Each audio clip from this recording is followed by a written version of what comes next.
বিপদ আসলেই প্রথমে বিশ্বনবী সাল্লাল্লাহু আলাইহি ওয়াসাল্লাম একটা দোয়া পড়তেন। তিনি পড়তেন ইন্না লিল্লাহি ওয়া ইন্না ইলাইহি রাজিউন। তাহলে বিপদ এলেই আমরা এখন থেকে ইন্না লিল্লাহ করব, নাকি হায় হুতাশ করবেন?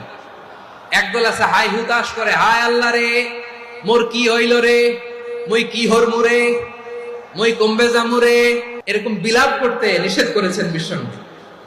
কি করব, কই যাব, কি হবে, হায় হায়, এরকম হাহুতাশ আছে না নাই? বিশ্বাসীরা হাহুতাশ করে না, তারা ইন্না লিল্লাহ পড়ে। তারপরে বিশ্বনবী পড়তেন আল্লাহুম্মা আজুরনি ফি মুসিবাতি ওয়াখলুফ লি খায়রাম মিনহা। একসাথে প্রথমে পড়তেন ইন্না লিল্লাহি ওয়া ইন্না ইলাইহি রাজিউন, তারপর পড়তেন আল্লাহুম্মা আজুরনি ফি মুসিবাতি ওয়াখলুফ লি খায়রাম মিনহা, মানে আল্লাহ এই যে আমি বিপদে ধৈর্য ধারণ করলাম এটার সব তুমি আমারে দাও, আর যেটা হারালাম এর চেয়ে ভালো কিছু দিয়ে মেকআপ করে দিও, ভালো কিছু দিয়ে বদল করে দিও। সুবহানাল্লাহ পড়েন।